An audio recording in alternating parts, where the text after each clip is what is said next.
di host, Prof. Oh, belum bisa. Oh, keliru anunya ya. Baiklah, saya mulai, Prof ya. Assalamualaikum warahmatullahi wabarakatuh. Waalaikumsalam warahmatullahi wabarakatuh. Selamat pagi terus pokoknya sampai nanti sore pagi tetap ya, biar tetap semangat. Oke, semoga juga Anda tidak bosan-bosan ya, mungkin sering ketemu dengan saya, dengan Prof. Kayaknya saya kelas C terus ini untuk semester ini. Untuk pertemuan kita hari ini, kita akan membahas di topik yang pertama, yaitu sistem koordinat kartesius dan polar. Itu sesuai dengan kontrak kita tetap muka ketiga baru membahas. Kemudian untuk pertemuan besok, Anda kuisnya terkait dengan apa? Kuisnya terkait dengan sistem koordinat kartesius dan polar. Tetapi untuk linguisnya nanti tidak akan saya letakkan di MMP karena saya sudah buat Google Form yang sudah punya token dan ada ada waktunya, sehingga nanti pengerjaannya kita sepakati Mbak sama Mas nanti akan mengerjakan soal itu jam berapa.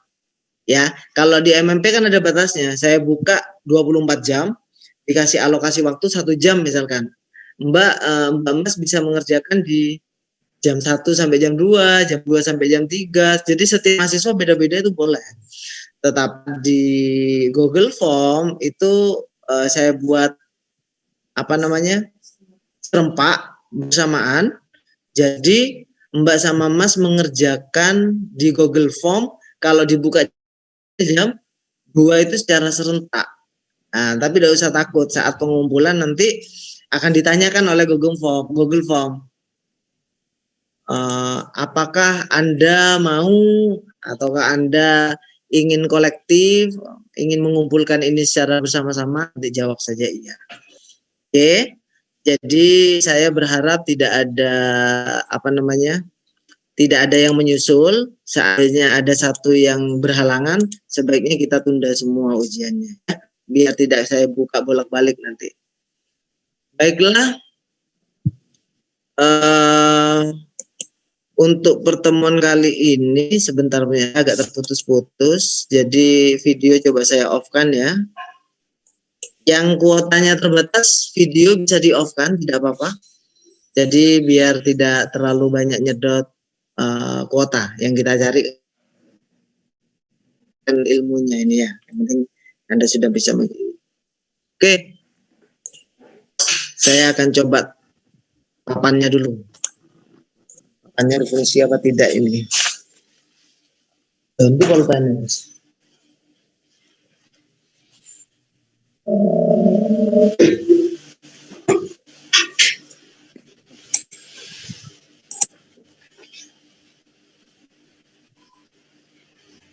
Oke, bisa. Bismillahirrahmanirrahim. Anda tidak harus menunggu saya selesai presentasi. Sebisa mungkin saya bisa mempercepat presentasi ini. Kalau ada pertanyaan langsung bertanya. Permisi Pak, saya mau bertanya. Nanti nama Anda akan muncul sama NIM di sana ya. Saya tinggal mencatat, kemudian tinggal berdiskusi. Termasuk bagaimana caranya Anda nanti menyanggah punyanya temannya. Ya, temannya berpendapat ini silahkan Anda berpendapat yang lain atau yang menurut Anda itu benar atau tepat ya. Sama seperti mata kuliah aljabar linier, jadi Anda akan mendapatkan skor dari kegiatan bertanya atau menyanggah punya temannya itu tadi. Baiklah, sistem koordinat kartesius. Nah, di sini abaikan yang di bawah, memang sengaja tidak saya hilangkan karena biar sambil pikir sambil mendengarkan ya. Nah, di sini kita cara gambar ini kebanyakan masih sering kita temui baik di PPL atau KKPLP mahasiswa di lapangan, itu masih sering salah menuliskan ini. Koordinat kartesius menggambarkan lah paling tidak.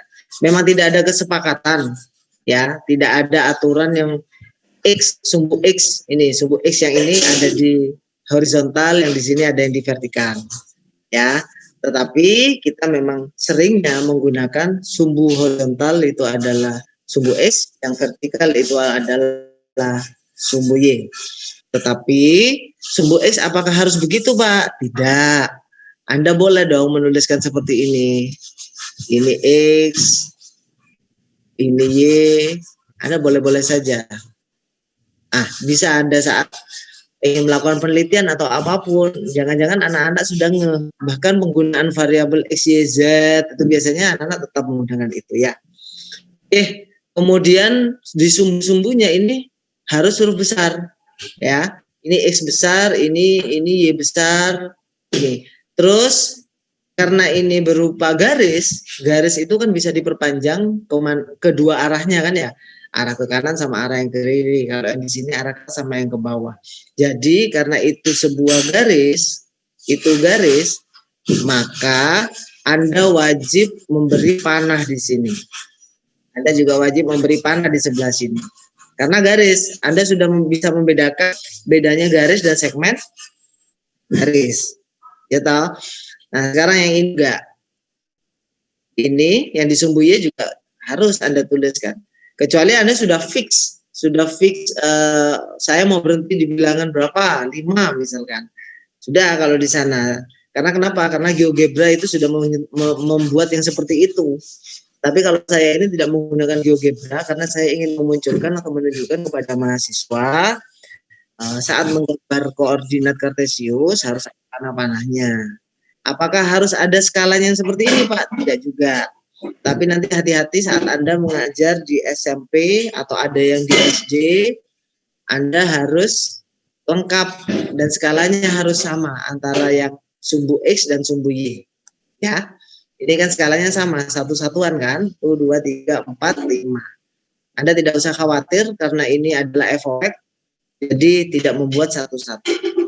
Terus yang kedua, itu terkait dengan, nah ini nih, itu adalah O, ya. O adalah origin. Dari istilah origin, biasanya Anda mengenalnya itu 0, nggak pas kalau 0.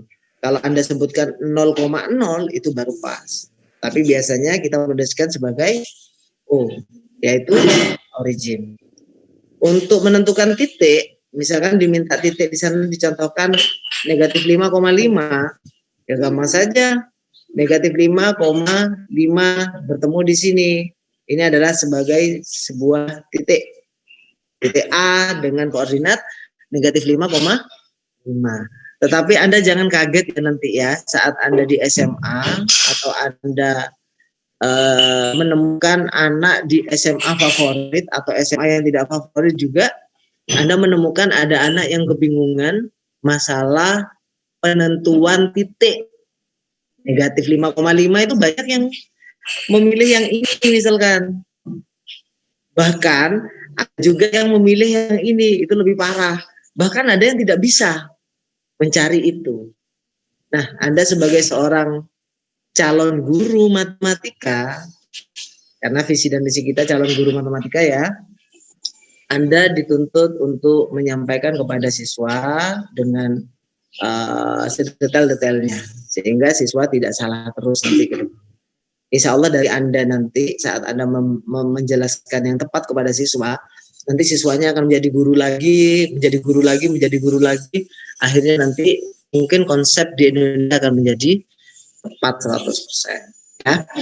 Kemudian terkait dengan itu semua di koordinat kartesius itu kita bagi menjadi 4 bagian CC. Yaitu yang di sini adalah kuadran 1, yang di sini kuadran 2, sini kuadran 3, kuadran 4. Begini, terkait dengan pertanyaan di bawah yang nomor 1, titik negatif 2,5 itu posisinya kan ada di sini. Negatif 2,5. Ada di sini kan? Nah, kita bisa menentukan bahwa dia ada di kuadrat 2. Pertanyaan saya adalah, titik negatif 2,0 ada di kuadran berapa? Kira-kira ada di kuadran berapa? Tidak termasuk kuadran. Kenapa tidak ada di kuadran?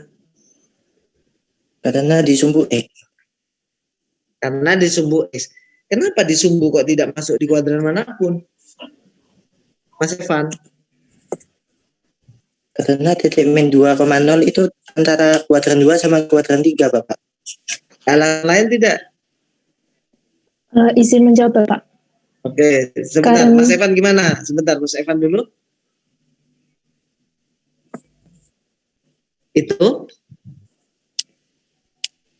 Oke, Mbak Deva. Karena Pesan ya? iya, Bapak. Oke. Karena terdapat itu titik asal pusat sumbu. Titik asal? Pusat sumbu. Titik asalnya kan di koordinat kartesius 0,0. Itu Bapak, di koordinatnya terdapat 0, jadi tidak termasuk kuadran manapun. Tidak termasuk Iya. ya. Apalagi Mbak, titik apa lagi selain 3,0? 0,2 juga tidak termasuk. Terus? 0,-2 juga tidak. Min 2, Terus 2,0 juga tidak. 0,0? Tidak termasuk manapun juga. Ada berapa banyak titik yang tidak bisa diklasifikasikan ke kuadran jenis kuadran 1 sampai kuadran 4?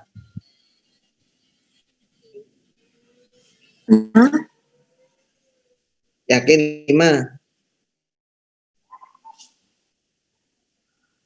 Iya. Oke.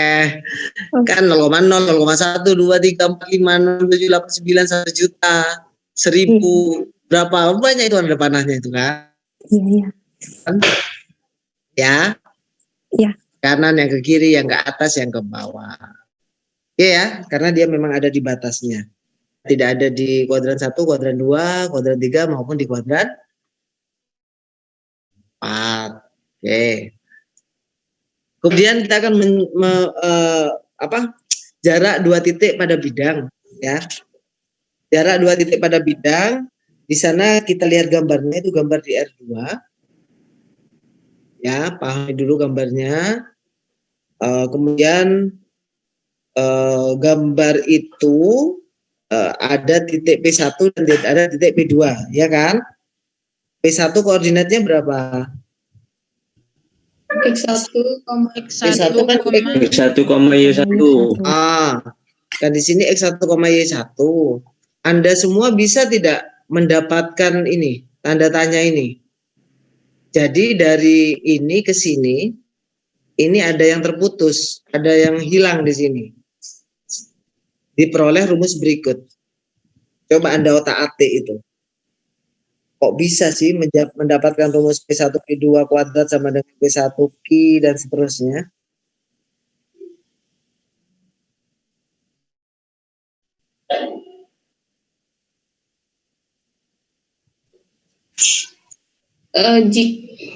Boleh mencoba Mbak? Pak. Boleh. Kalau mau dioret-oret dulu di kertas tidak apa-apa, nanti di share screen.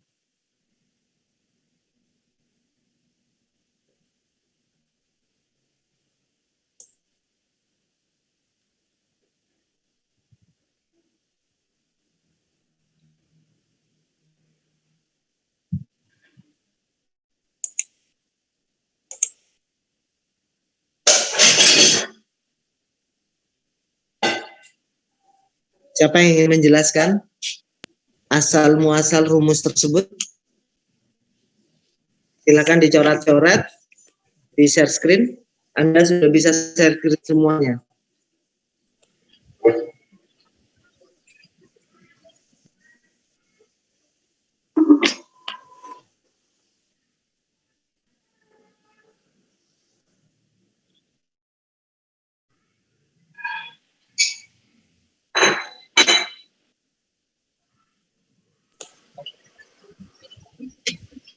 Pakai rumus Pythagoras, Bapak. Coba Mas Zulfikar. Sudah nyoret-nyoret Mas Zulfikar? Belum, Bapak. Masih ngira-ngira.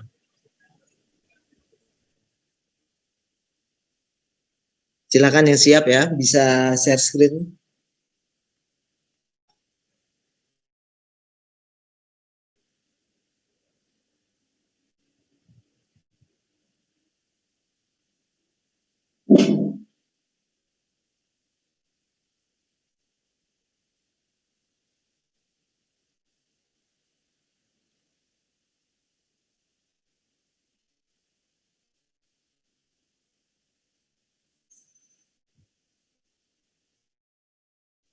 Nanti titiknya ini bebas, Anda mau buat di kuadran berapapun, bahkan yang memotong sumbu X, sumbu Y, boleh saja. Hasilnya sama apa tidak. Gitu.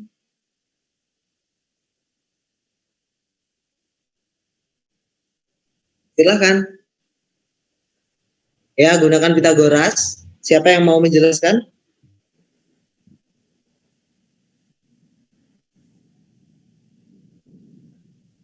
Kan kita pandang ini. Kita pandang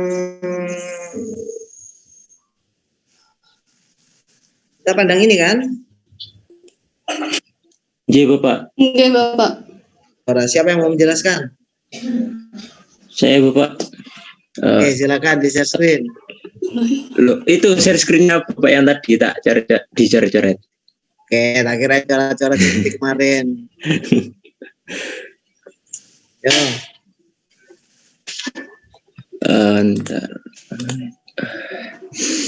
Nah, ini jadi kan di sini kita akan mencari titik luas bidang jarak antara P1 dan P2.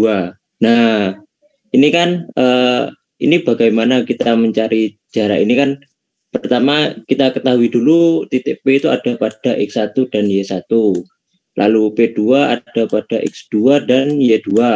Nah, maka ketika dihubungkan, nah akan membentuk titik P2 dan P1. Lalu di sini kita akan menghitung ini. Nah, jarak antara titik P1 dan P2. Maka kita akan memakai teorema Pitagoras. Nah, di sini ini kan lurus. Nah, ini sebenarnya gini. Mas kasih tanda, Mas. Lah, oke. Karena Masnya kan tidak presentasi. Maksudnya tidak pegang tidak sebagai host. Nah, ini sebenarnya kan gini. Nah, kita akan ambil sisi tegak lurusnya. Jadi gini ya. Nah, kedua garis ini bertemu pada satu titik, yaitu di titik Q.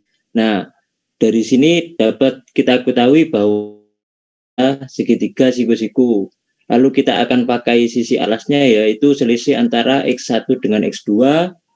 Lalu untuk sisi tingginya adalah Y2 min Y1. Nah, ini maaf ya, X2 min X1 maksudnya yang tadi. Nah, jadi kalau sudah ketemu di sini, X2 min X1 dan Y2 min Y1,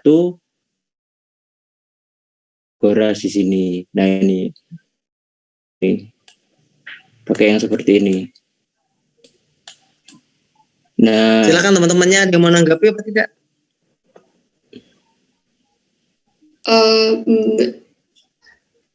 Saya mau kasih tambahan saja. Bentar, kok enggak muncul saya. Siapa Mbak? Gita. Mbak Gita. Kok enggak muncul? Iya, kameranya saya matikan, Bapak. Terus gimana Mbak Gita?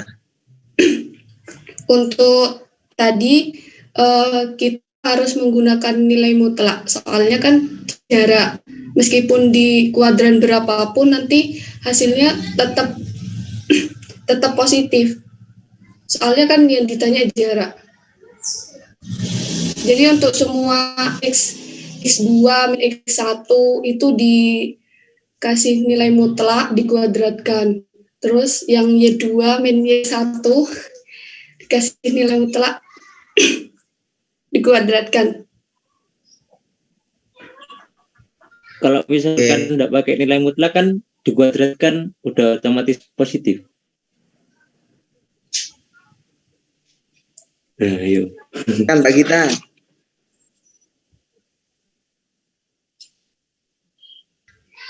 Iya bener juga sih, tapi nanti kalau misalnya jaraknya nggak berbentuk segitiga siku-siku, kan nggak ada kuadratnya, nggak pakai Ya, rumusnya Pitagoras. kan berbeda lagi. Makanya ini kan Iya. kejadiannya pada saat P1 dan P2 dan membentuk siku-siku di situ.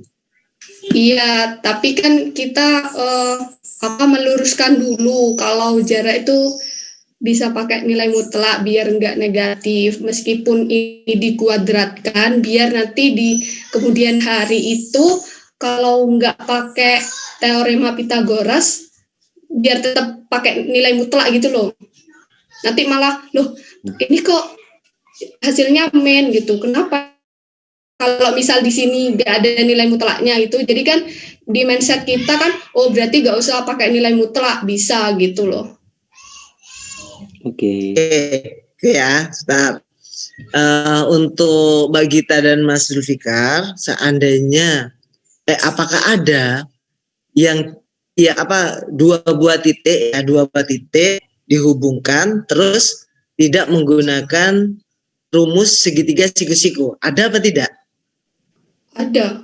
Kalau titiknya di satu, misalnya x-nya itu sama, P1-nya berapa? P1-nya coba P1. Izin dulu ke adik, ke orang tua masih kuliah gitu. Iya Bapak. Misalnya P1-nya itu 2,1, P1-nya 2,1, itu misalnya 5,1, kan itu di satu garis lurus, jadinya kan cuma x2 dikurangi x1, nanti ketemu jaraknya. Itu kan Oke ya. Oke. Itu horizontal garis saja ya, enggak usah garis lurus karena garis pasti lurus. Kecuali nanti lengkung, baru garis lengkung. Jadi semuanya nanti garis, tidak boleh ngomong garis lurus. Oke, tadi yang horizontal dan kasusnya lagi ada yang di vertikal. Bagus sekali Mbak Gita. Itu nanti kita akan bahas jarak itu juga, ya, yang horizontal sama yang vertikal. Gimana cara mencari jaraknya? Sedangkan tadi untuk harga mutlak dan itu ada buku yang menuliskan harga mutlak itu adalah simbol untuk mencari jarak. Kemudian sisanya yang di belakang sama dengan P1 Q kuadrat itu, saya baca buku yang satunya itu cukup kurung ya, buka kurung tutup kurung dikuadratkan. Khusus sama seperti vektor, cara mencari vektor itu panjang vektor itu kan menggunakan harga mutlak. Ya, itu sebenarnya bukan harga mutlak tapi simbol untuk mengatakan bahwa itu adalah dicari jaraknya ya. Oke Mbak Gita sama Mas Zulfikar, kira-kira bagaimana dan semuanya ini ya kasusnya jika garis itu vertikal atau horizontal? Ada yang bisa menjawab tidak? Bagaimana kalau vertikal sama horizontal? Itu jaraknya gimana? Izin mencoba menjawab. Prof yang muncul bahasan Pak Arif, Mas Arif. Sampai luput semua. Mas Arif silakan, mana? Ya, semisal kalau horizontal, berarti kan Y2 sama Y1-nya nilainya sama Bapak. Jika dikurangi kan 0. Langsung 0 kuadrat. Jadi tetap bisa pakai rumus yang Pitagoras ini. Kalau menurut vertikal? Ya berarti kalau vertikal X-nya yang sama Bapak. Jadi misalnya X1 dikurangi X1 dikuadratkan. Oke. Atau kalau tidak menggunakan itu, kita hitung manual ya Mas ya? Hitung dari gridnya. Dari goresannya itu 1, 2, 3, 4, 5, 6 kelihatan langsung begitu. Ya, cuma mungkin untuk siswa kita nanti kita tidak harus memberikan di kuadran 1. Bisa P2 itu ada di kuadran 1, P1 ada di kuadran 3, dan sisa garisnya yang menghubungkan itu ada di kuadran 2, misalkan begitu. Itu kan bagus itu kan untuk pemahaman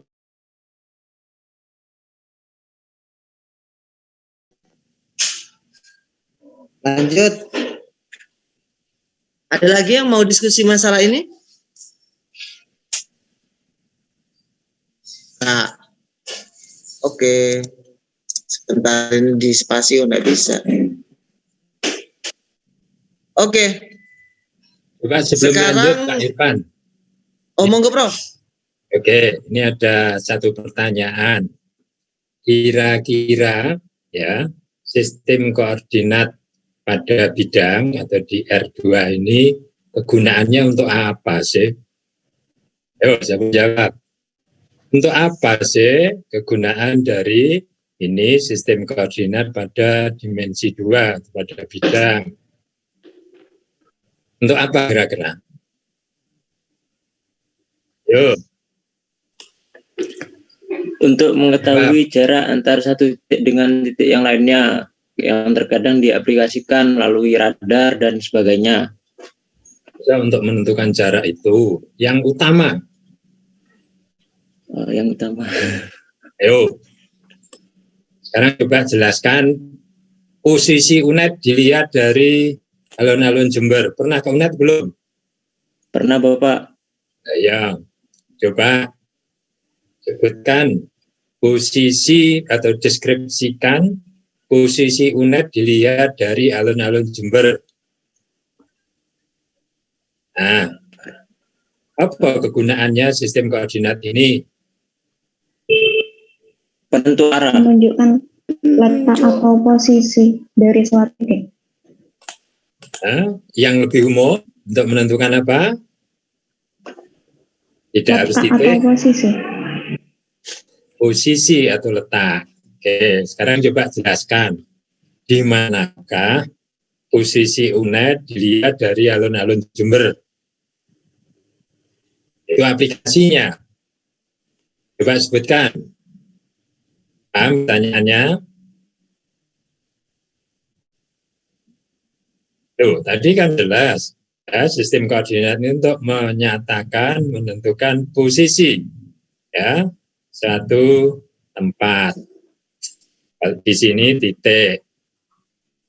Coba jelaskan, gimana kira-kira Anda mendeskripsikan posisi gedung FKIP gedung 3 atau gedung kantor pusat UNED dilihat dari alun-alun. Kan posisi atau letak satu tempat. Nah, sekarang gimana Anda menjelaskannya? Mendeskripsikannya menggunakan pengaplikasian arah mata angin, Bapak. Jadi jika dilihat dari alun-alun, nah itu kita lihat ke arah timur laut, lalu dihubungkan dengan ke arah timur, lalu menghubungkan satu titik yang tegak lurus, dan itu bisa dihitung nantinya. Bapak, ada yang memperbaiki dari jawaban itu tadi. Coba lo ya, Anda amati pada gambar ini. Di mana dua? Oh. Nah, ini kalau sudah matematisnya, ini Anda nanggapnya oke. Tapi pada aplikasinya, sebenarnya bukan aplikasinya, justru lahirnya, ya. Lahirnya ini tadi karena ada kebutuhan tadi untuk menyatakan letak. Kalau ini pada dimensi 2, berarti pada bidang. Nanti kalau pada dimensi 3, pada ruang, ya posisi lampu gantung itu dari sudut mana. Lah, misalnya kan seperti itu. Sekarang jelaskan. Ini tadi belum ngena. Posisi titik dilihat dari origin. Gimana? Masa itu tadi arahnya mana tadi timur laut terus apa begitu? Izin menjawab, Prof. Oke, silakan. Kalau menurut saya tidak menggunakan arah mata angin karena di koordinat kartesius ini tidak, tapi menyatakan posisinya titik P2 dari origin itu menggunakan satuan. Misalnya berjarak sekian satuan dari origin dengan arah berapa derajat. Mungkin seperti itu. Lengkapnya, kalau pada koordinat ini coba jelaskan. Di manakah posisi titik P2 pada gambar ini? Anda harus ngomong. Apa sih tadi Itu belum terjelaskan tadi. Apa itu absis? Apa itu ordinat? Apa itu absis? Apa itu absis? P2 absisnya berapa? X2. X2. Ordinatnya? Y2. Y2. 2. Apa itu absis? Titik pada sumbu. Titik pada sumbu X. Masa absis kok? Absis dari titik P2 apa? Unsur pertama dari pasangan berturut-turut dua suku pada koordinat kartesius, Bapak. Itu Anda menjelaskannya dari pasangan dari pasangan tadi. Padahal mestinya bukan dari situ. Tadi katanya ya, sistem koordinat untuk menentukan posisi suatu titik. Anda kan bisa ngomongkan. Akhirnya itu sebenarnya dapat dijelaskan dari apa itu absis, apa itu ordinat. Anda tahu absisnya X2. Apa itu absis?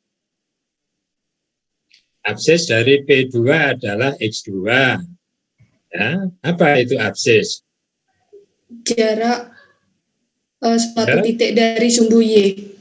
Oh, yaitu koordinatnya. Jarak suatu titik dari sumbu X. Oke, nah sekarang kalau UNED dilihat dari alun-alun, gimana Anda katakan? Ya, Anda harus membuat satu abstraksinya, generalisasinya. Misalnya berjarak X kilometer dari ya, alun-alun ke arah boleh, ke arah timur boleh, dan berjarak Y kilometer ke arah misalnya yaitu utara, itu boleh. Kan untuk menyatakan posisi. Ya, kalau di sini tadi kan posisi atau letak suatu titik. Oke, hal-hal yang yang kritis-kritis yang seperti ini, kalau nanti Anda sebagai guru perlu ya untuk memahaminya. Kalau yang sudah sifatnya umum itu oke-oke aja. Oke, mungkin itu Pak Irfan tambahan lanjut.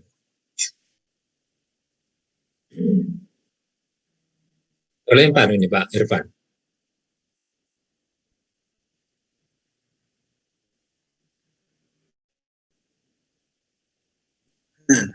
Belum, Prof. Ini kalau sudah presentasi kadang kursornya hilang. Iya. Terima kasih, Prof. Jadi ada bayangan untuk aplikasi untuk mahasiswa. Silakan nanti, ini kan akhirnya kan seperti di buku-buku teks yang ada di sekolah. Anda kan biasanya sebelum masuk ke materi tertentu ada ininya kan ya, ada aplikasinya. Ini nanti penerapannya pada materi ini penerapannya pada posisi yang apa gitu, misalkan begitu. Karena kan guru matematika juga, atau saya melihatnya ini guru PPL ya, mahasiswa PPL, saat ditanya, Pak, buat apa kita belajar matrik? Pak, buat apa kita belajar bangun datar? Ya enggak ada, itu kita pelajari, ya itu enggak tepat kan. Sehingga tadi yang sudah diberi pancingan sama Prof atau masalah, Anda bisa menjawab, bahkan Anda masih terpancing terkait dengan absis.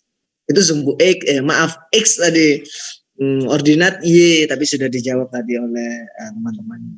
Oke, tadi ini ada yang baru muncul, Mbak Yuma ini, alhamdulillah ada bertambah lagi yang aktif. Harapan saya 30 orang aktif semuanya nanti ya. Lanjut. Enggak bisa. Kenapa, Pak? Oke, begitu, Prof. Sering.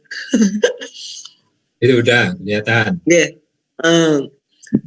Terus selanjutnya kita akan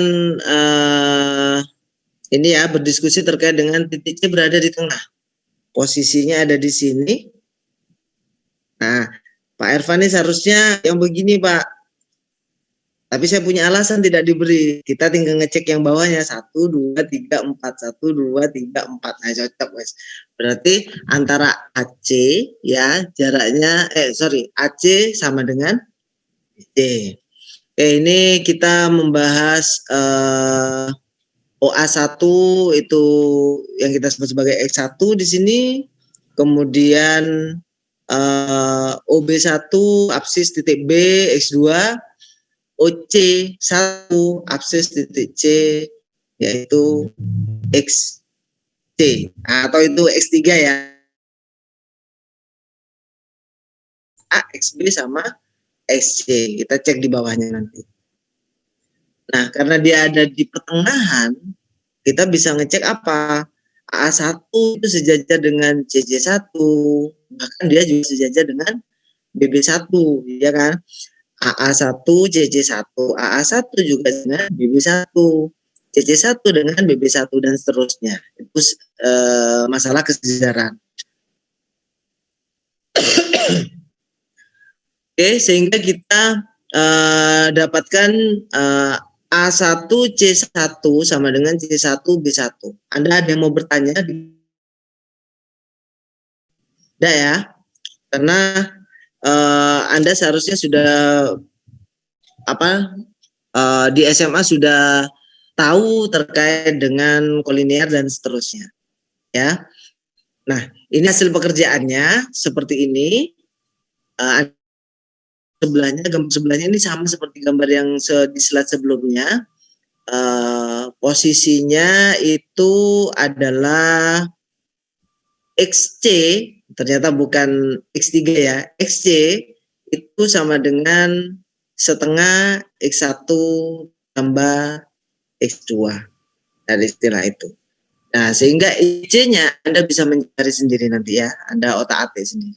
Nah, masalah yang selanjutnya yang mungkin harus Anda pahami, bagaimana seandainya C tidak ada di tengah-tengah antara A dan B. Misalkan C itu geser sedikit ke kiri atau geser sedikit ke kanan, atau banyak tidak apa-apa. Yang penting C itu tidak ada di tengah antara A dan B. Ada yang bisa mencari tidak?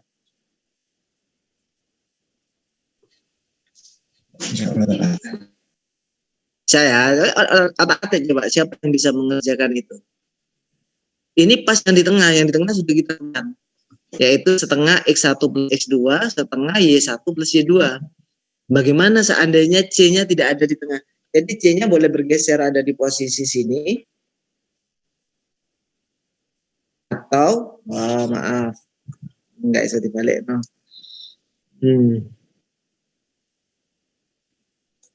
Atau ada di sebelahnya. Silakan. Bisa, Pak. Maksud saya paham ya? Iya. Siapa yang mau menjelaskan? Saya, Bapak. Oke, silakan. Mau share screen apa mau nyoret punya saya? Coret saja, Pak. Ya, jadi misal ada C-nya itu ada di sini nggih, Bapak. Terus kita mencari jarak AC sini. Titik aksis di C. Caranya yaitu OB1 dikurangi ini Bapak, CB. Terus untuk Y-nya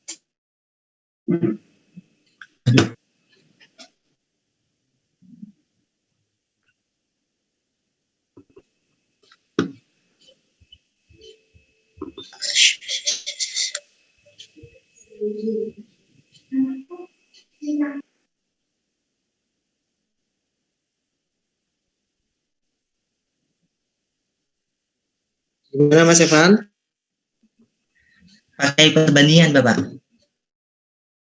Silakan. Ya, jadi misal AC1 banding C1B1 itu sama dengan M banding N.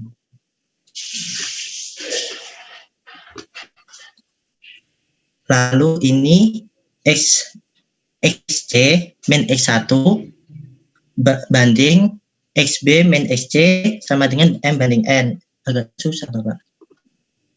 Boleh ditulis tangan terus di share screen boleh Mas? ditunjukkan.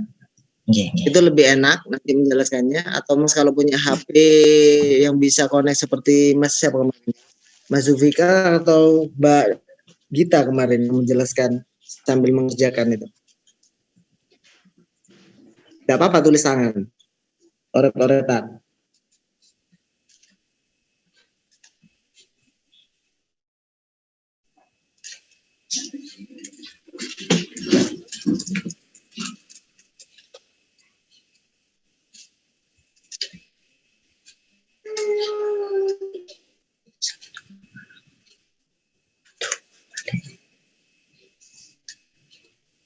Teman-teman yang lain paham ya maksud dari pertanyaan saya ya? Nah itu sudah diketahui, sudah kita dapatkan cara mencarinya. Bagaimana kalau geser ke kiri sama geser ke kanan?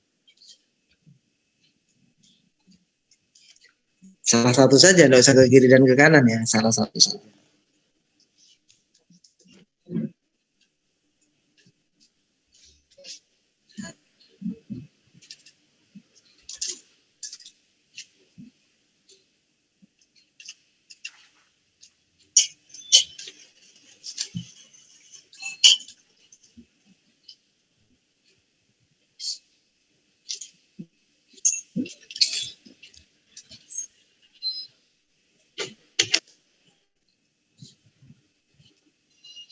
Mas Evan sedang mengerjakan?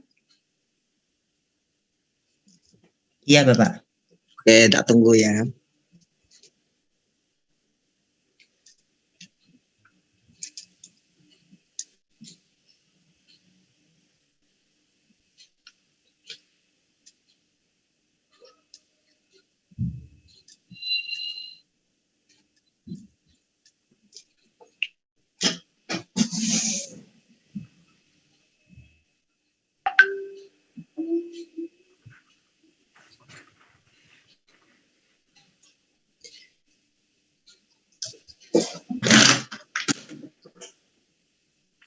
Oke. Silakan share screen.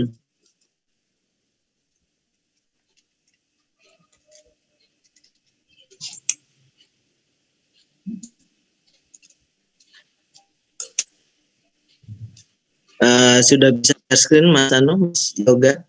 Sudah saya setting semuanya bisa share screen.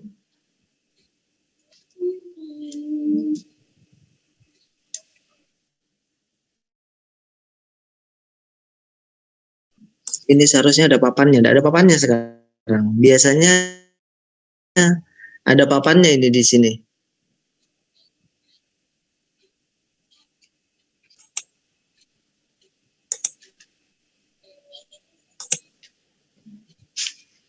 Oh, ada whiteboard.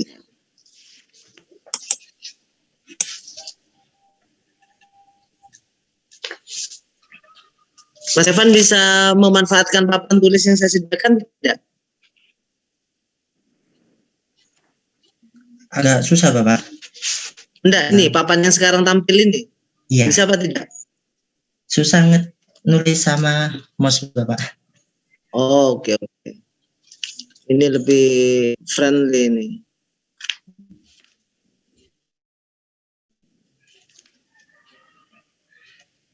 Apa-apa, kita pertemuan pertama untuk Zoom ini mungkin ada kendala sedikit, selanjutnya kan santai sudah. Ini Mas Evan sudah share screen. Oh, belum, Bapak. Mungkin via kamera, Bapak. Oke, enggak apa-apa, malah enak. Nah, ke belakangan. Mundur. Oke, fokuskan. Ya silakan teman-temannya bisa diperhatikan. Itu hasil pekerjaan dari Mas Evan. Dapatnya apa Mas X? Untuk X apa? absis X sama dengan NX1 plus MX2 per M plus N. Y-nya? Y, N, Y1. YC berarti ya? YC ya? Ya. Y, N, Y1 plus MY2 per M plus N. Oke, Kalau dari hasilnya benar. Teman-temannya ada yang mau bertanya apa tidak? Cukup Mas Evan. Teman-temannya ada yang mau bertanya apa tidak? Oke, mungkin ini ya, sebentar. Ini hasilnya tadi benar seperti kalau saya menggunakan T. T ini posisinya tidak ada di tengah-tengah.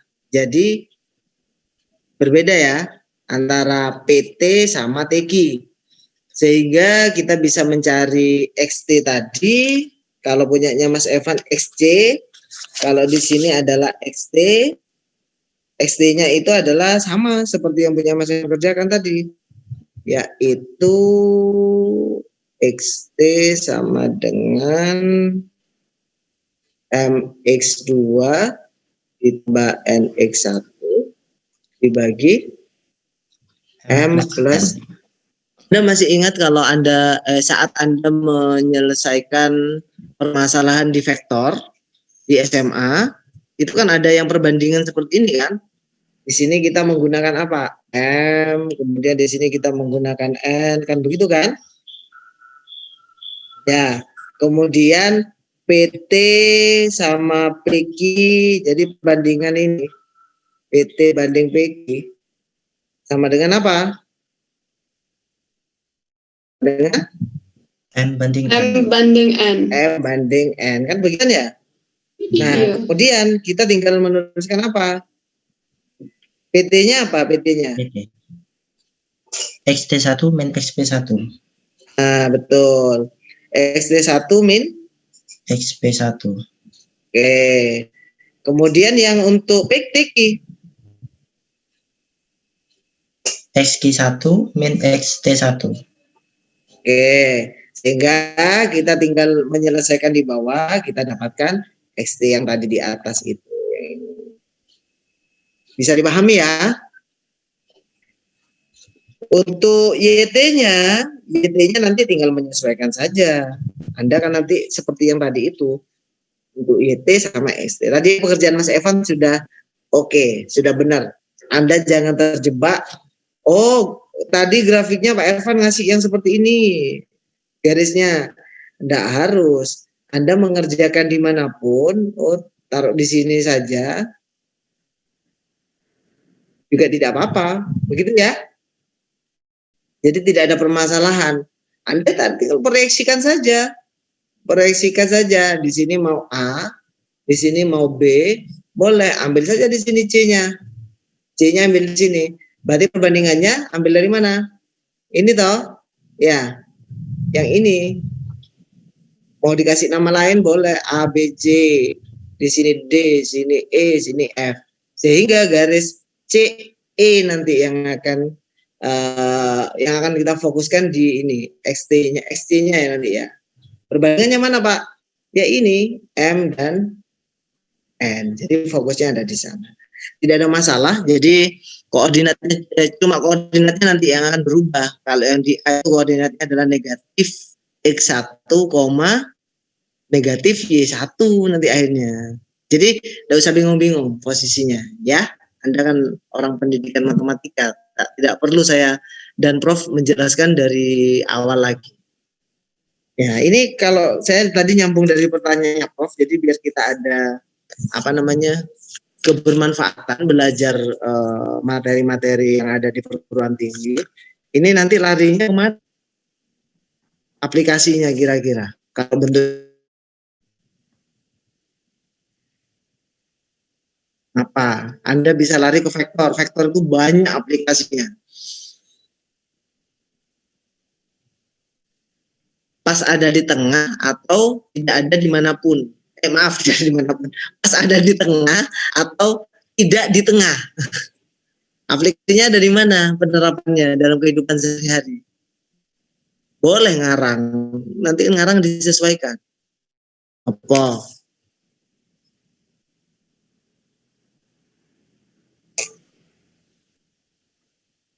Halo, suara saya terdengar apa tidak? Terdengar, Bapak. Oh, terdengar cuma tidak menjawab gitu kan ya? Memikirkan, Pak. Apa kira-kira ada di posisi mana ya? Kok belajar begini, ada apa? Oh, ada kolinier, ada 3 titik yang saring, ada pada garis yang sama. Oh, ada titik P, titik T, titik Q kalau di posisi ini ya. Permisi Bapak, mau bertanya. Oke, Mbak Majes siapa ini Mbak? Oke, 20. Itu yang PT dibanding PQ itu apa M banding N, Mbak? Oh, PT banding TQ, maaf. Makasih. Iya, makasih Bapak. Oke.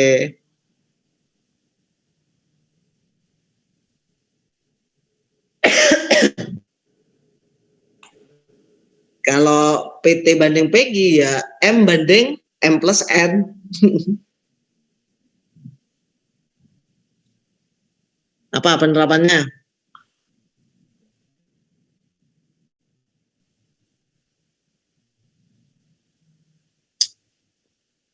Cek mikir. Tidak ada petunjuk.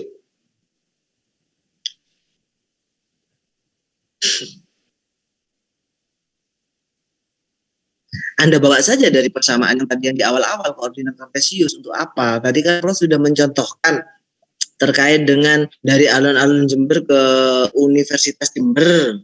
Ya ini sama seperti itu. Misalkan ini koordinat kartesius jangan Anda bayangkan ya. Anda bayangkan itu ada. Enggak, itu hanya bantuan. Biasanya kita mainnya apa di jurusan 3 angka itu. Nah, P-nya itu anggap aja alun-alun, Q-nya itu anggap saja Universitas Jember. T-nya apa? T-nya bebas. Kalau pas di tengah-tengah itu yang susah kita mencarinya. T-nya ini bebas. Antara alun-alun dan Universitas Jember itu ada apa? DPR misalkan. DPR kan berdekatan dengan sana. Cuma ngeceknya nanti narik garisnya dari alun-alun itu posisinya ada di posisi yang mana? Pojokan alun-alun yang dekat Bang Jatim atau pas tepat di tengah-tengah alun-alun. Kan begitu kan? Berarti perbandingan dari alun-alun ke DPR itu dengan M, DPR dan I itu adalah DPR dan UNED itu adalah N. Nah, untuk apa itu kebermanfaatannya akhirnya?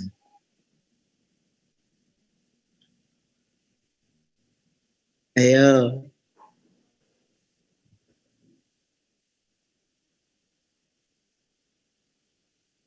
Nggak ada masih.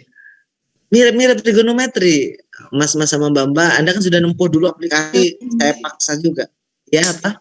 Mungkin mencari salah satu jarak, misalnya kita mau mencari jarak gedung DPR-nya dari alun-alun, tapi kita taunya PT. Tetapi kita taunya alun-alun ke UNED. Alun-alun ke UNED. Hanya alun-alun ke UNED saja, Mbak Gita? Sama DPR ke UNED. Nah, oke. Itu salah satunya yang sederhana, yang paling sederhana ya. Ya ketahui itu, jadi Anda bermain aljabar saja akhirnya kan. Sehingga yang Anda cari itu adalah P, apa tadi, TQ-nya ya. TQ-nya, iya. Misalkan alun-alun. Ya, salah satu dari itu ya. PT-nya, iya. PT, oke PT-nya. Berarti alun-alun ke nya toh. DPR. Oke. Itu salah satunya ya Mbak sama Mas-Mas, karena perbandingan ini penting. Sehingga tidak mungkin misalkan kalau Anda mau menggunakan mini apa ya, bisa diukur menggunakan penggaris. Anda cuma punya penggaris I. Bagaimana cara mencari PT-nya kan pendek penggarisnya. Maka Anda bisa menggunakan perbandingan itu. Padahal yang sudah diketahui adalah PQ. Nah, itu penerapan-penerapan itu yang kita bisa maksimalkan lagi nanti. Oke, lanjut dulu ya. Mesti tidak bisa. Oke. Pak Arifan, barangkali sebelum pindah ke koordinat ini, ya.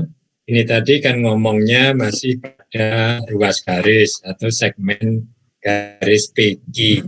Nah, sekarang kalau pada garis PQ, nah, sekarang coba dipikirkan kalau besarnya atau jarak PT dibanding jarak PQ sama dengan K, di manakah posisi titik T dilihat dari nilai K? Bukan pada ruas garis PQ, tapi pada garis PQ. Ya, perbandingannya itu PT dibanding, itu kan besarnya PT dibanding, ya, besarnya PQ sama dengan M dibanding N diganti sama dengan K kecil. Nah, di manakah ya posisi titik T untuk berbagai nilai K? M dibanding N diganti K kecil. Nah, PQ-nya bukan ruas garis, tapi menjadi garis. Paham pertanyaannya? Jadi itu besarnya PT ya, atau jarak PT dibanding ya jarak PQ itu sama dengan K kecil. Di manakah letak atau posisi titik T ya untuk berbagai nilai K? Paham pertanyaannya? Nah, itu perluasan untuk ini, tidak hanya pada segmen atau ruas garis, tapi pada garis.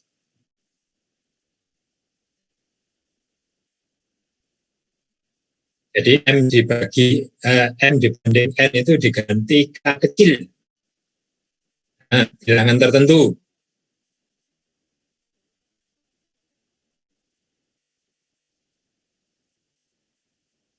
Oke, paham pertanyaannya? Kurang jelas Bapak kalau tidak digambarkan terlebih dahulu. Enggak gitu loh ya.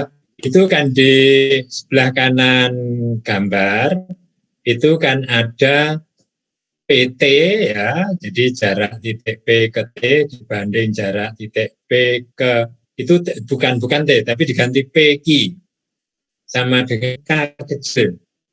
Pertanyaannya, di manakah posisi titik T dilihat dari nilai K, dari berbagai nilai K. Anggap M dibanding atau M dibagi N itu sama dengan K. Sekarang kalau ya, K-nya sama dengan 0, di mana titik T? Kalau K-nya sama dengan 1, di mana titik T? Kalau K-nya negatif, di mana titik T? Kalau K-nya,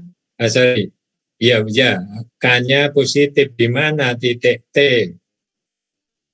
Paham? Paham Bapak?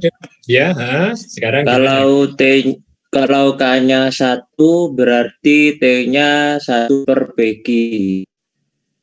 Kalau K-nya 2 berarti titik T-nya ada di mana?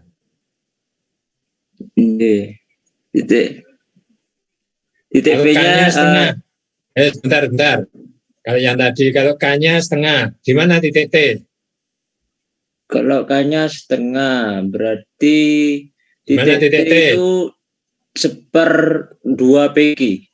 Lah iya gimana titik T? Wong ditanyakannya titik T kok. Bentar Pak. Ini kan yang tadi yang dijelaskan sebelum menuju ke ini. Jadi besarnya PT dibanding besarnya PQ sama dengan setengah. Di mana posisi titik T? Tepat. Dari gambar kan bisa, dari visualnya kan bisa Anda tebak. Tepat di antara P dan Q, Pak. Nah, ya di antara kan banyak itu. Apa? Di antaranya kan banyak. Dekat P kan juga di antara, dekat Q kan juga di antara. Apa? Pas tengah-tengah P dan Q. Nah, di tengah-tengah PQ kan yang tadi. Sekarang, untuk K berapa, T-nya posisinya di antara P dan Q.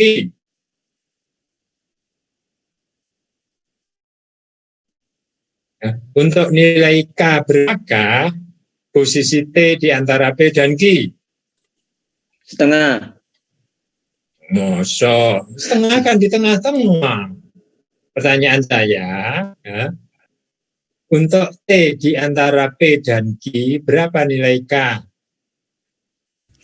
Lebih Nilainya dari positif. 0 kurang dari 1. Bagaimana?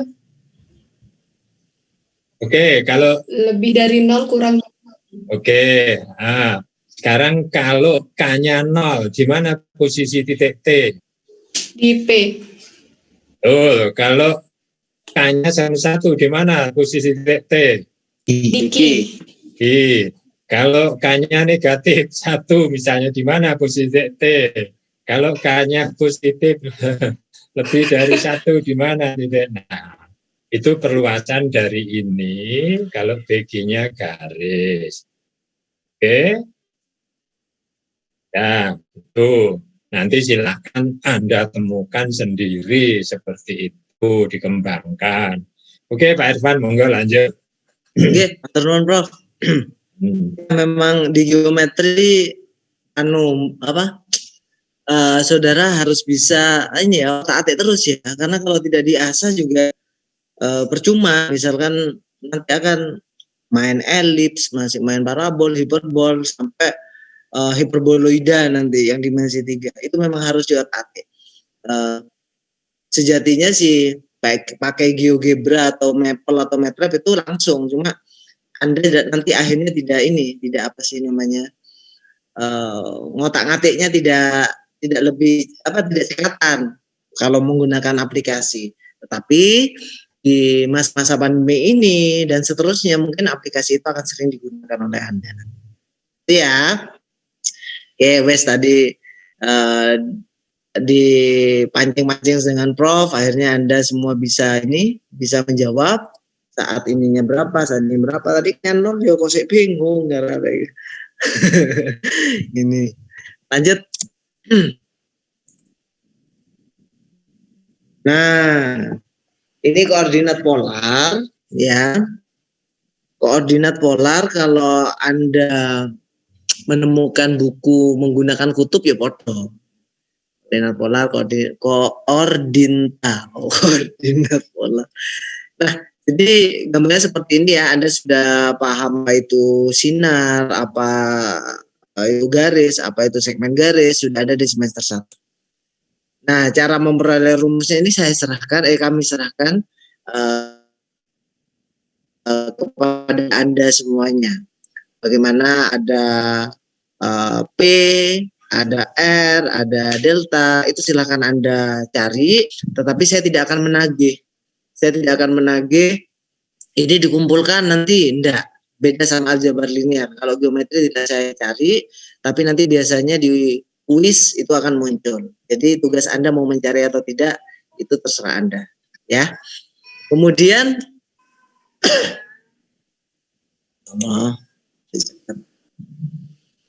terkait dengan ini, langsung saya berikan contohnya untuk koordinat polar atau kutub.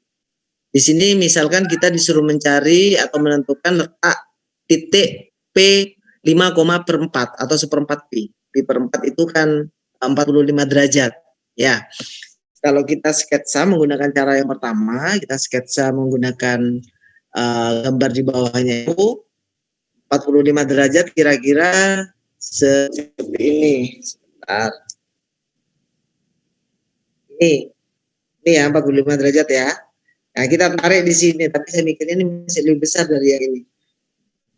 Posisinya seperti ini. Ini mengartikan apa ya, Mas sama Mbak? Kalau ada gambar seperti ini artinya apa? Tentukan letak titik E kan. Ini letaknya ini di mana? Anda kalau begini mengartikan apa? Sepemahaman Anda.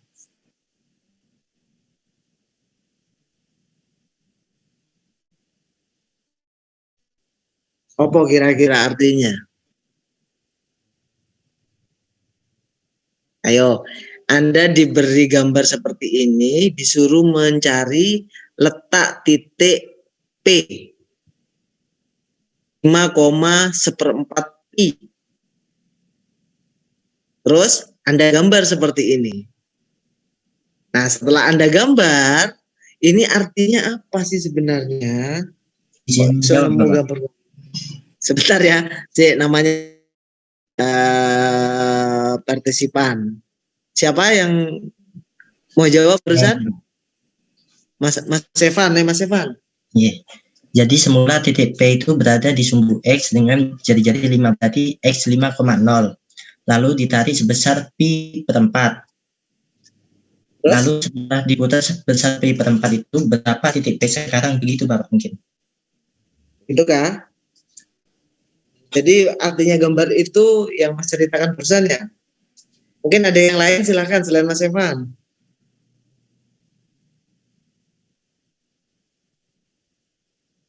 Kita belum ngomong perputaran ya, tapi tidak apa-apa, namanya pendapat Pak. Iya, tidak apa-apa. Kita belum bicara rotasi. Silakan. Apa ini secara visual? Mbak Celia, yuk. Kalau menurut saya itu menentukan posisi titik P dengan jarak radius 5 dari titik asal dan dengan arah pi per 4 radian dari sumbu X. Seperti itu.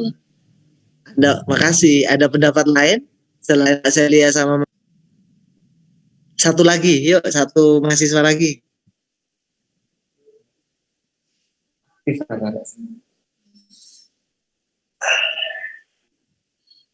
Cukup? Ya, benar. Mbak Celia tadi menjelaskan sudah detail. Memang benar, berarti dia memiliki apa? Jaraknya 5. Ya. Dari apa? Ini yang sudah ada ini. Nih ya, sudah ada ini kan? Tidak muncul. Nah, 5 dari titik asal. 5 apa berarti? 5 satuan. Pinter. 5 satuan. Nggak ada 5 cm dan lain-lain ya. Oke. Jadi itu titik P terletak pada sinar dengan jarak 5 satuan dari titik asal. Jadi harus bisa ya menginterpretasikan dengan apa yang Anda lihat, mendefinisikan, kemudian terserah Anda nanti seperti apa, tapi benar ya. Itu kelihatan juga gambarnya seperti itu. Oke, ada cara yang kedua, selain gambar seperti itu, Anda bisa enggak mari jawaban dari soal yang diberikan. Tentukan letak titik P 5,1/4 pi selain gambar yang ini. Bisa tidak Anda mengerjakan dengan cara yang lain?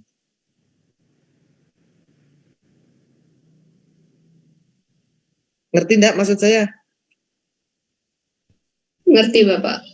Oke, bisa tidak Anda mengerjakan pakai cara yang lain? Silakan.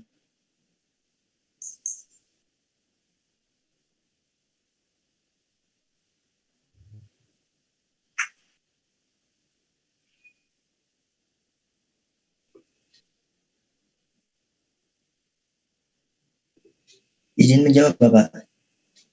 Oke, silakan Mas Evan. Mungkin bisa pakai sin pi per 4, hasilnya kan demi depan miring, depannya itu sebagai apa?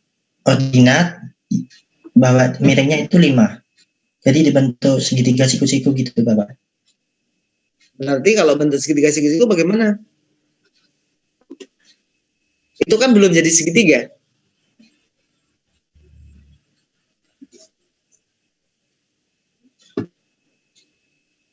Ayo, gali berpikir kritisnya saya ini.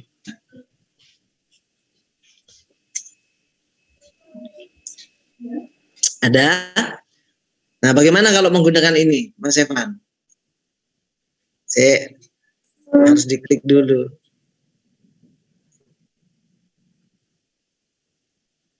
Anda sudah belajar ini semua kan di trigonometri? Sudah, Bapak. Jadi kalau begini boleh apa tidak?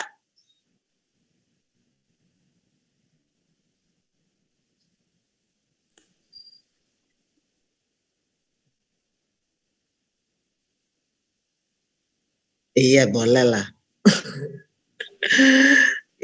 Selanjutnya ada cara yang ketiga. Di slide ini ada 3 cara, tapi cara yang lain boleh Anda kembangkan. Cara yang ketiga menggunakan apa? Menggunakan R cos sudutnya sama R sin sudut tersebut. R cos sudutnya sama R sin sudut tersebut.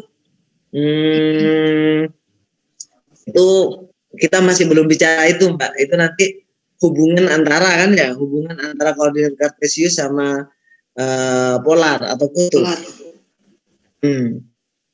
Yang ketiga menggunakan ini. Itu bukan 05 ya. 5 aja itu.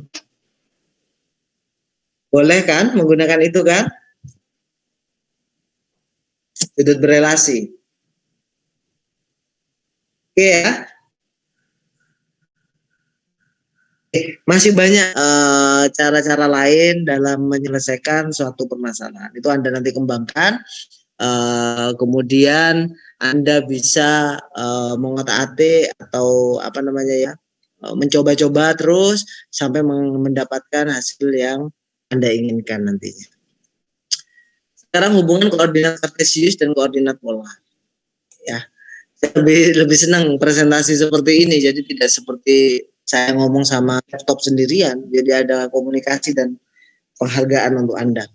Hubungan koordinat kartesius dan koordinat polar atau sistem koordinat kutub itu yang tadi yang sudah disebutkan.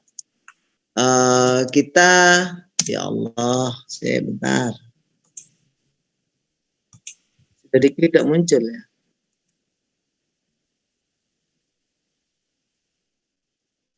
Nah, jadi berdasarkan rumus segitiga siku-siku, tadi ini juga disinggung oleh Mas Evan, diproyeksikan titik P ke sumbu X, kemudian di sana ada R, biasanya kita kalau di vektor ngomong resultan, ini jarak di sini.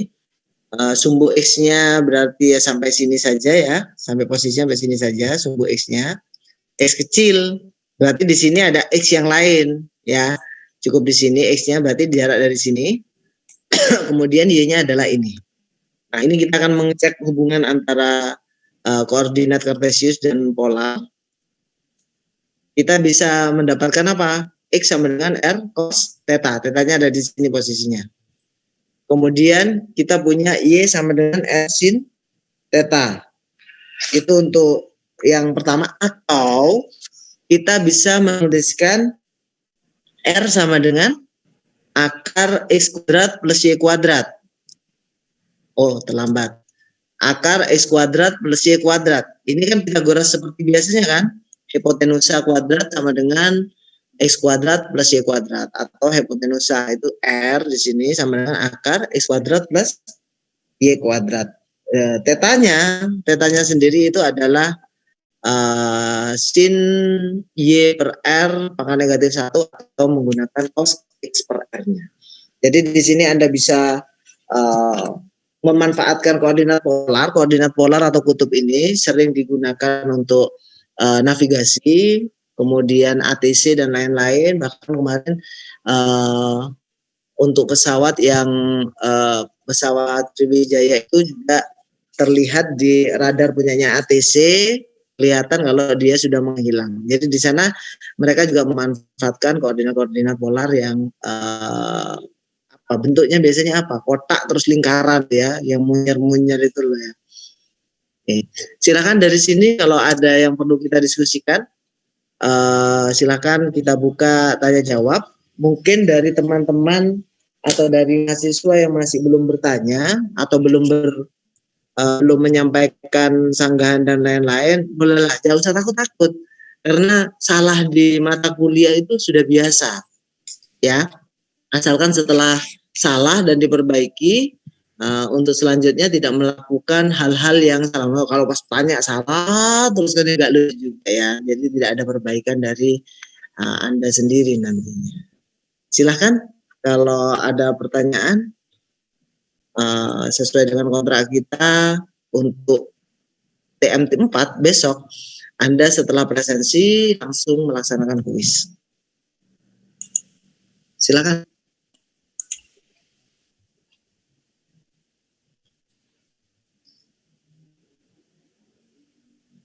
Cukup? Bapak izin bertanya. Oke, siapa? Mbak Celia. Silakan Mbak Celia. Apa pertanyaannya? Sebelum tak tulis.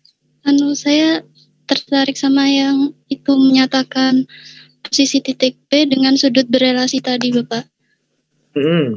Saya lihatnya kan di gambar slide itu tadi yang menggunakan R, pi per 4 itu ada di kuadran 1, tapi yang P menggunakan 5,5 pi per 4 ada di kuadran 3, Bapak. Di gambarnya 5 pi per 4 menggunakan 5 per sudut 4. Iya betul ya, 5 pi per 4. 5 pi per 4. Terus apa pertanyaannya? Di gambar tadi letak titik P-nya berbeda, Pak. Yang satu di P di kuadran pertama, kalau yang P1-nya di kuadran ketiga. Oke. Oh iya, 275 ya jadi Mbak ya? Halo?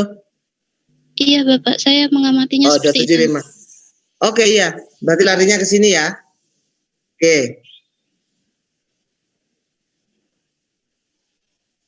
Mana tadi? Tak matikan dulu videonya.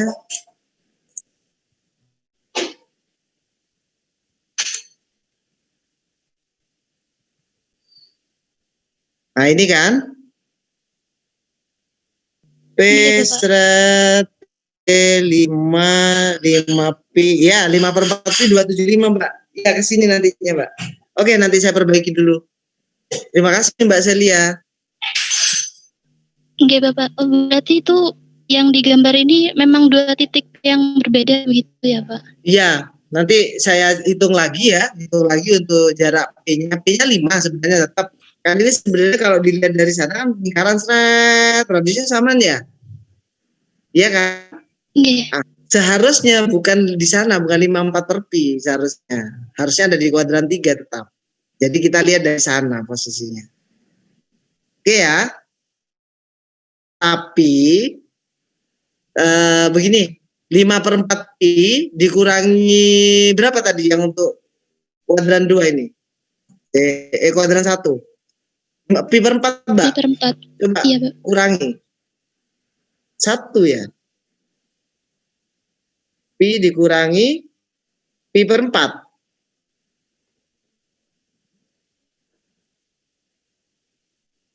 3 pi per 4 Pak. 3 pi per 4 atau 4 per 4?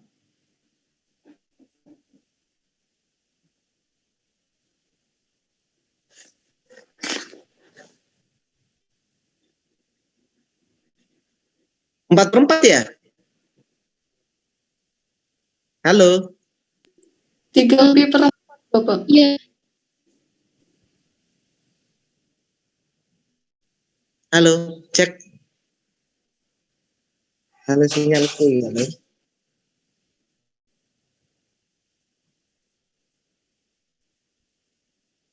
Halo, dengar suara saya? Terdengar Bapak. Dengar Bapak. Oke. Kan ini gambarnya dari kuadran ini kan ya, dari kuadran dari posisi di sumbu X kan ya. Seret ke sini kan 5 per 4 pi. Di sini tadi berapa posisinya ini? 1/4 ya? Iya, 1/4. Iya Bapak. 1/4 pi. Berarti kan nilainya harusnya dari sini ya. Nah tinggal mengurangi ini kan sisanya ke sini. Iya. Oke dah. Oke ya, dapat ya. Nanti ini saya perbaiki cara 3. Tetapi untuk menggunakan relasinya memang oke. Ya. Mbak siapa ini barusan? Mbak Celia. Halo. Iya, baik Bapak, dimengerti. Terima kasih. Oke, sama. Oke, saya juga terima kasih. Mungkin sebelum diakhiri ada tambahan dari Prof?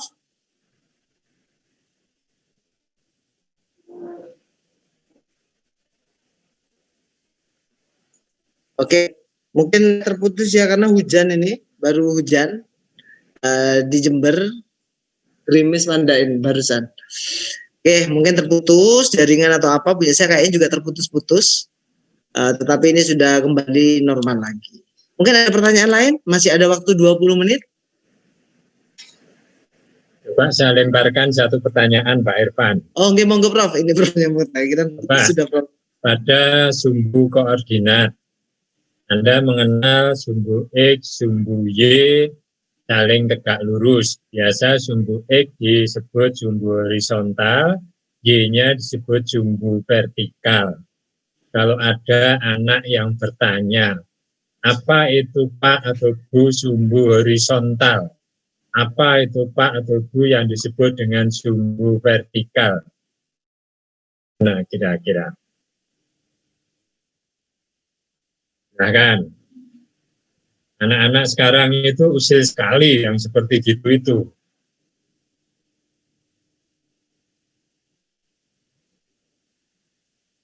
Bolehkah dijawab sumbu vertikal adalah sumbu yang tegak lurus, sumbu horizontal? Apakah sumbu horizontal juga harus dijawab sumbu yang tegak lurus, sumbu vertikal?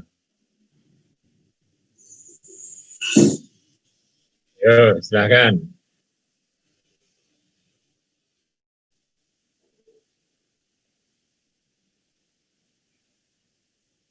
Mana kira-kira?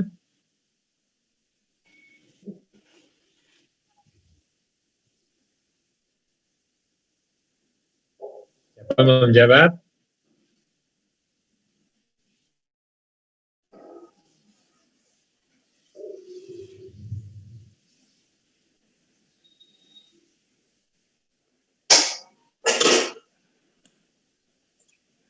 Misi Bapak izin kok malah diam semua. Ini tempat kami anu sekali, hujannya deras sekali. Hujan Prof, ini Prof. Ya. Menurut saya itu dapat dikatakan seperti itu. Karena kalau misalkan tidak tegak lurus, maka tidak dapat dikatakan sebagai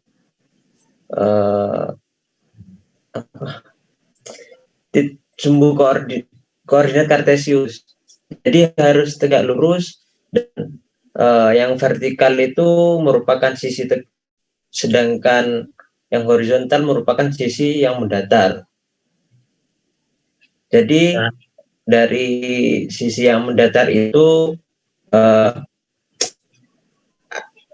akan dapat membentuk suatu garis yang tegak lurus dengan sisi yang vertikal sehingga dapat ditentukan titik temunya. Menurut saya seperti itu, Bapak. Gini loh ya, kita mengenal sumbu koordinat, ada sumbu X, sumbu horizontal, dan sumbu Y, sumbu vertikal. Kalau ada anak yang tanya, yang dimaksud dengan sumbu horizontal, mungkin Anda menjawab, yaitu sumbu yang tegak lurus, sumbu vertikal. Kemudian loh, kalau gitu apa yang dimaksud dengan sumbu vertikal? Apa sumbu yang tegak lurus dengan sumbu horizontal? Kalau seperti itu nanti kan jawabnya mana telur dan ayam yang lebih dulu. Nah, pun ada pijakannya. Apa harus bolak-balik seperti itu? Jawabnya iya atau tidak? Tidak. Tidak. Kalau tidak, Anda harus mencari pijakannya. Sekarang apa pijakannya? Izin menjawab, Prof. Semisal jawabnya seperti ini, apakah boleh sumbu horizontal adalah sumbu yang kemiringannya 0 derajat, yang vertikal kemiringannya 90 derajat. Apakah jika seperti itu diperbolehkan? Seharusnya salah satu dipakai sebagai pijakan. Kalau ngomong sumbu horizontal adalah sumbu yang tegak lurus, sumbu vertikal, Maka sumbu vertikal jangan diomongkan sumbu yang tegak lurus horizontal, itu berputar-putar. Di matematik pun itu juga tidak dibenarkan. Maka harus ada pijakannya. Nah, pijakannya apa? Biasanya fenomena alam. Ya, apa yang sudah ada di alam kita, gitu. Apa kira-kira? Izin mencoba menjawab, Prof. Oke, silakan. Sumbu horizontal itu merupakan garis dengan posisi yang mendatar terhadap permukaan bumi. Kemudian untuk sumbu vertikalnya itu merupakan sumbu yang tegak lurus dengan garis horizontal. Pijakan yang sumbu horizontalnya, betulkah permukaan bumi? Yang selalu datar apa?